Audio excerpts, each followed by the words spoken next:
வணக்கம். வரும் சனிக்கிழமை 7ஆம் தேதி செப்டம்பர் 7 பிள்ளையார் சதுர்த்தி வரை நம்ம ஸ்பெஷல் ப்ரோக்ராம் வச்சுருக்கிறோம். ஜோஹோவில் வெறும் 10 ரூபா ரெஜிஸ்ட்ரேஷன் இன்க்ளூடிங் ஜிஎஸ்டி, ரைட்? இது ஜென்ரல் பப்ளிக்கு நிறைய பேர் கேட்டுட்டு இருந்தாங்க, ஜோஹோவில் நீங்கள் என்ன பண்ணுறீங்க, why not do it for the general public. இந்த தர ஜென்ரல் பப்ளிக் தான் பண்ணணும். ஞாபகம் வச்சுங்க, இந்த 10 ரூபா கொடுத்துட்டு உள்ளே இது நான் விற்க போகிறேன், இது வாங்குங்க, இந்த கோர்ஸில் ஜாயின் பண்ணுங்க, எந்த விதமான சேல்ஸும் கிடையாது. நீங்கள் கேட்குற ஸ்டாக் மார்க்கெட் சம்மந்தப்பட்ட டவுட்ஸு அண்ட் நிறைய பேர் உங்களாட்டா கேட்குற டவுட்ஸ் எல்லாமே தான் நம்ம கிளாரிஃபை பண்ண போகிறோம். போன தர இந்த சனிக்கிழமை, ரைட், ஆல்மோஸ்ட் ஒரு 55 ஸ்டாக்ஸை பற்றி நம்ம டிஸ்கஸ் பண்ணோம். நிஃப்டி பற்றி டிஸ்கஸ் பண்ணோம், கோல்டு சில்வர் பற்றி டிஸ்கஸ் பண்ணோம். இதே தான் வர சனிக்கிழமையும் நம்ம டிஸ்கஸ் பண்ண போகிறோம், பட் லார்ஜர் க்ரௌடில். வாங்க, ஃபஸ்ட் 1000 மெம்பர்ஸ்க்கு தான் இது அலோடாக இருக்கும். ஏன்னா எங்களோட லிமிட்டேஷன்ஸ் அதுதான். ஜாயின் பண்ணுங்கள், we will enjoy, will do lot of things. பண்ண வேண்டியது ரொம்ப சிம்பிள்.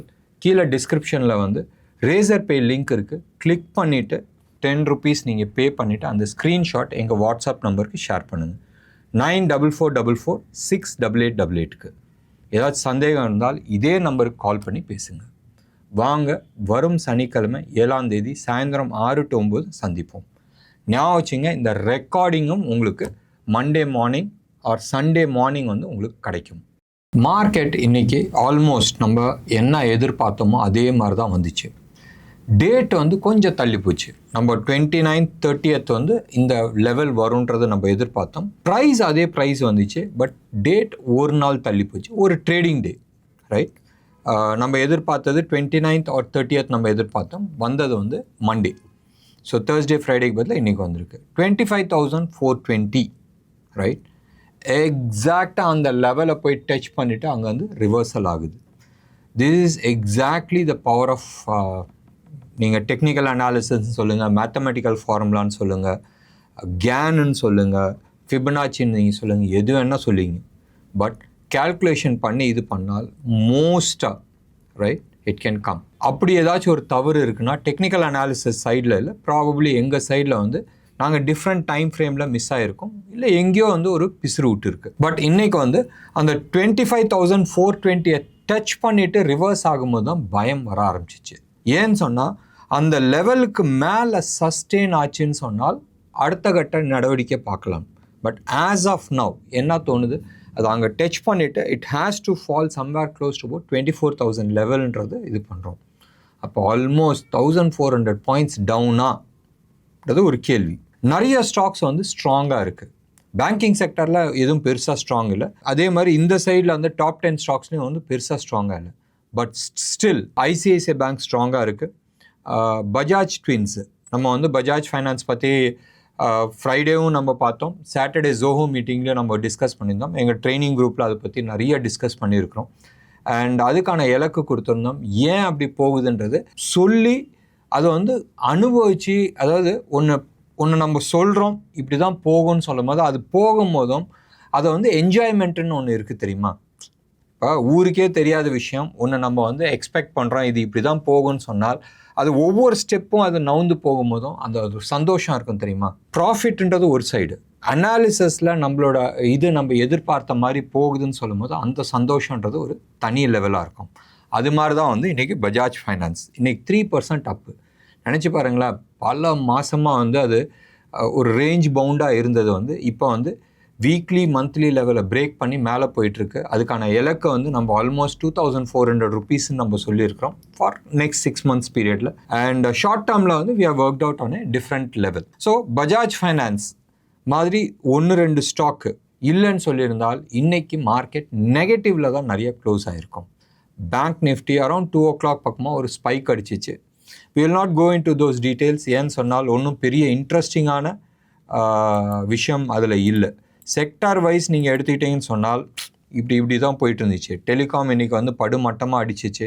ஃபைனான்ஸ் ஓரளவுக்கு நல்லா இருந்துச்சு, mainly because of Bajaj finance. Oil and natural gas was super டூப்பராக இருந்துச்சு, especially because of Gujarat gas. இன்னைக்கு Gujarat gas close to about 10% up. காரணம் ரொம்ப சிம்பிளான விஷயம், international gas price has gone up by 2%. நினச்சி பாருங்கள், டாலர் இண்டெக்ஸில் இன்னும் எந்த மேஜர் சேஞ்சஸும் இல்லை. அந்த 101.6 அந்த லெவலில் தான் வந்து டாலர் இண்டெக்ஸ் இருக்குது. மற்ற எந்த ஐட்டமும் வந்து நவரில் கமாடிட்டி சைடில். நேச்சுரல் கேஸ் மட்டும் ஆல்மோஸ்ட் 2.5% அப் ஆயிருக்கு. கோல்டு, சில்வர் எல்லாமே வந்து அதே லெவலில் தான் நிற்குது. நீங்கள் வந்து கோல்டெல்லாம் வந்து நீங்கள் ஓடிசி மார்க்கெட் நீங்கள் எடுத்துக்கிட்டிங்கன்னா it is trading at somewhere close to about 2512, 512, 510 அந்த ஜோனில் தான் வந்து ட்ரேட் ஆகிட்டுருக்கு. சில்வரை பொறுத்த வரைக்கும் 29 கீழே வந்துருச்சு. 28.63 லெவலில் இருக்குது. 34 போகுமேன்னு சொன்னால் எஸ் 29 க்ராஸ் பண்ணிட்டோம், 29 or 30 க்ராஸ் பண்ணிட்டோம். அதுக்கப்புறம் நம்ம பேசிக்கலாம். அதை லெவலை க்ராஸ் பண்ணுறதுன்றது it is a pretty long என்ன சொல்கிறது long term support resistance zone. இதை வந்து ஜோஹோ மீட்டிங்கில் வந்து நம்ம ஸ்பெசிஃபிக்காக டிஸ்கஸ் பண்ணியிருந்தோம். சில்வரை பொறுத்த வரைக்கும் டாலர் டேர்ம்ஸில், ருப்பி டேர்ம்ஸில் கிடையாது. நீங்கள் வந்து ருப்பி டேர்ம்ஸில் கோல்டு எடுத்துக்கிட்டிங்கனால் அதே லெவல் தான், ஒன்றும் பெரிய மாற்றம் கிடையாது. 10 ரூபா இப்படி அப்படி 7400, 390 அந்த ரேஞ்சில் தான் வந்து 24 கேரட் ஹோல்சேல் ரேட் கோல்டு வந்து விற்றுட்ருக்கு. சில்வரை பொறுத்த வரைக்கும் எஸ் க்ளோஸ் அபவுட் 2000 ருபீஸ் கீழே இறங்கியிருக்கு. போன வாரம் உச்சத்தில் வந்து ஆல்மோஸ்ட் 88,500 பார்த்தோம். பட் 87,500 சஸ்டெயின்டாக நின்றுட்டு இருந்துச்சு. இன்னைக்கு ரைட் நவ் இந்த ப்ரோக்ராம் அரவுண்ட் 6:30 பக்கமாக பண்ணுறோம். 85,400, 500 அந்த லெவலில் வந்து ட்ரேட் ஆகிட்டுருக்கு. இது 999 wholesale rate silver per KG silver. But கோல்டில் வந்து எந்த விதமான மாற்றம் கிடையாது. இது ஒன்று. ருப்பியை பொறுத்த வரைக்கும் அதே லெவல் தான், 10 பைசா இப்படி அப்படி தான் ஓடிட்டுருக்கு. 83.90 84 வந்து ட்ரேட் ஆகிட்டுருக்கு. இப்போ வந்து ஹையர் சைடில் ட்ரேட் ஆகிட்டுருக்கு. அரவுண்ட் 84.1 பைசா அந்த லெவலில் வந்து ட்ரேட் ஆகிட்டுருக்கு. ஸோ செக்டார் ஸ்பெசிஃபிக்காக நம்ம டிஸ்கஸ் பண்ணுறதுக்கு எதுவுமே இல்லை. வெயிட் பண்ணி பார்க்கணும் இன்டர்நேஷ்னல் லெவலில் என்ன ஆகுதுன்றது. நம்ம எதிர்பார்த்த லெவல் ரைட் 25,420, 430 அந்த லெவலை டச் பண்ணிவிட்டு கீழே வந்திருக்கு. இன்றைக்கி நிஃப்டி க்ளோஸ் ஆகும் போதும் -38 பாயிண்ட்ஸ். நான் சொல்கிறது வந்து நிஃப்டி ஃபியூச்சர்ஸ். ஸ்பாட் வந்து +42.8. இன்னமும் ப்ரீமியமில் தான் இருக்குது நிஃப்டியை பொறுத்த வரைக்கும். ஆல்மோஸ்ட் 59.6 பாயிண்ட்ஸ் வந்து ப்ரீமியமில் தான் இருக்குது. இன்றைக்கி இன்ட்ராடே ஸ்விங் வந்து 124 பாயிண்ட்ஸ்.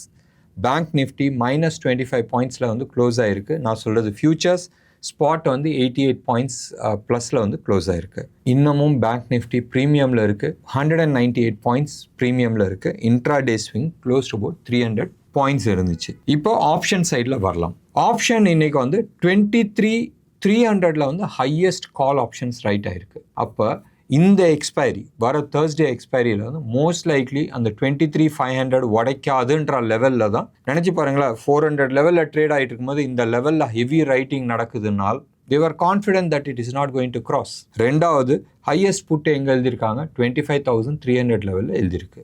நினச்சி பாருங்கள், இந்த ரெண்டு லெவலுமே கீழே 25,000 ப்ளீச் பண்ணாலும் சரி, இல்லை மேலே 23,300க்கு மேலே ப்ளீச் பண்ணி மேலே போனாலும் சரி, பெரிய லெவலில் அட்லீஸ்ட் ஒரு 50 பாயிண்ட்ஸ் மேலே போனாலும் சரி, ஷார்ட் கவரிங் வரதுக்கான சான்சஸ் நிறைய இருக்குது. ரைட் நவ் நிஃப்டி க்ளோஸ் ஆகிருக்கிற லெவல் இன்னைக்கு நிஃப்டி ஃபியூச்சர்ஸ் வந்து 25,338 பாயிண்ட்ஸ் மேலே இருக்குது. ஆனாலும் இந்த இடத்துல ஹெவியாக ரைட் பண்ணுறாங்கனால் they are so confident that it is likely to come down. So மார்க்கெட்டில் முடிஞ்ச அளவுக்கு, நான் சொல்கிறது முடிஞ்ச அளவுக்கு, I'm not trying to create panic, stop loss போட்டுங்க, இல்லை டேபிளில் இருந்து ப்ராஃபிட் எடுக்கிறதுக்கு வெளியே பாருங்கள். மேக்ஸிமம் அட்லீஸ்ட் 50-60% நீங்கள் வந்து கேஷில் உட்காருங்க. ஆனால் பை ஆன் ஃபாலிங் மார்க்கெட்டுன்றது கொஞ்சம் யோசனை பண்ணி ஒரு ஸ்டெபிளைஸ் ஆகி ரிவர்ஸ் ஆச்சுன்னு சொன்னால் அந்த இடத்துல நீங்கள் வேணால் வாங்குங்க. பட் கீழே உழுவ நான் ஆவரேஜ் பண்ணுறேன்ற அந்த ஆட்டிடியூட் கொஞ்ச நாளைக்கு எடுத்து நவுத்தி வைங்க. Important trading dates September 12th ஒன்று இருக்குது அண்ட் September 23rd, ரைட்? 20, 21, 22, 23 இந்த 4 நாள் ஞாபகம் வச்சுங்க. It is a equinox date and important reversal வரதுக்கான சான்சஸ் இருக்குது. லாஸ்ட் 4-5 இயர்ஸாக, மறுபடியும் நான் சொல்கிறேன், லாஸ்ட் 4-5 இயர்ஸாக அந்த ஜோனில் வந்து பெரிய மூமெண்ட்ஸ்லாம் கொடுத்துருக்கு. ஸோ ஞாபகம் வச்சுங்க.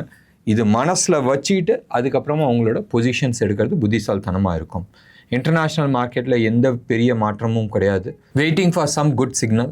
குட் சிக்னல் என்னவாக இருக்கும்? ரேட் கட்டாக இருக்கும். பட் ரேட் கட் பண்ணியும் ஒன்றும் பெரிய மாற்றங்கள் இருக்காது இன்டர்நேஷ்னல் லெவலில். பாண்ட் மார்க்கெட்டில் வேணால் மாறலாம் இல்லையே, பட் கார்ப்பரேட் ஏர்னிங்ஸில் வந்து ஒரு பெரிய டிஃப்ரென்ஸ் இருக்காதுன்றது எதிர்பார்க்கலாம். இந்தியாவை பொறுத்த வரைக்கும் ரேட் கட் நிச்சயமாக இருக்கும். அட்லீஸ்ட் ஒரு 25 பேசிஸ் பாயிண்ட் இருக்கும் யூஎஸ் கட் பண்ணால். 25 பேசிஸ் பாயிண்ட் கட் பண்ணாலும் நம்மளோட கார்ப்பரேட் ஸ்ட்ரக்சரில் எந்த விதமான சேஞ்சஸும் இருக்காது. நினச்சி பாருங்களேன், எஃப்டிஸ் எல்லாம் பேங்க்ஸ்கிட்ட வந்து சொல்கிறாங்க, அப்பா எஃப்டிஸ் எல்லாம் வந்து கம்மியாக இருக்குது, நீ வந்து எவ்வளோ லோன் கொடுக்குறியோ அந்த அளவுக்கு நீ எஃப்டி எடுத்துகிட்டு வரல, யூ ஆர் பாரோயிங் மார்க்கெட்லேருந்து நீ பாரோ பண்ணுற, அப்படி பண்ணாத, எஃப்டி ப்ரொக்யூர் பண்ணுன்றாங்க. எஃப்டி எக்ஸ்ட்ரா வேணும்னு சொன்னால் என்ன பண்ணணும், வட்டி எக்ஸ்ட்ரா கொடுத்தா தானே வரும். நீ வட்டி எக்ஸ்ட்ரா கொடுத்து நீ இந்த சைடு வட்டி கம்மியாக வந்து கொடுக்க முடியாது. So government or RBI interest rate cut பண்ணாலும் பேங்க்ஸ் கட் பண்ணாது. இது மனசில் ஞாபகம் வச்சுங்க. ஸோ கார்ப்பரேட் லெவலில் ஆர்பிஐ கட் பண்ணாலும் ஒரு பெரிய மாற்றங்கள் இருக்காதுன்றது மனசில் ஞாபகம் வச்சுக்கிட்டு அதுக்கப்புறமா ட்ரேட் பண்ணுங்கள். ஒன்று. ரெண்டாவது, மார்க்கெட்டில் இப்போதைக்கு we don't have any positive news to trigger. மறுபடியும் நான் சொல்கிறேன், அந்த 25,420க்கு மேலே க்ளோசிங் பேஸஸில் இருந்தால் ஒழிய ஃபர்தர் அப்சைடுக்கான பாசிபிலிட்டிஸ் இருக்குது. இல்லைன்னு சொன்னால் நம்ம டிஸ்கஸ் பண்ண மாதிரி கீழே 24 வரத்துக்கான நிறைய வாய்ப்புகள் இருக்குது. வேவ் 5 முடிஞ்சிருச்சு, ஆனால் டே சார்ட் ஷார்ப் ஃபால் வரத்துக்கான வாய்ப்புகள் இருக்குது. இப்போதைக்கு மேஜர் சப்போர்ட் ஜோன் வந்து 25,000 லெவலில் இருக்குது. அது உடச்சிச்சினால் ஃபர்தர் வால்யூமாக செல் ஆகிறதுக்கு சான்சஸ் இருக்குது. என்ன நேர்களே, இன்றைக்கி ப்ரோக்ராம் உங்களுக்கு பிடிச்சிருந்துச்சுன்னா லைக் பண்ணுங்கள், ஷேர் பண்ணுங்கள், டெஃபினட்டாக உங்களோட கமெண்ட் பாக்ஸில் கொடுங்க. நன்றி, வணக்கம்.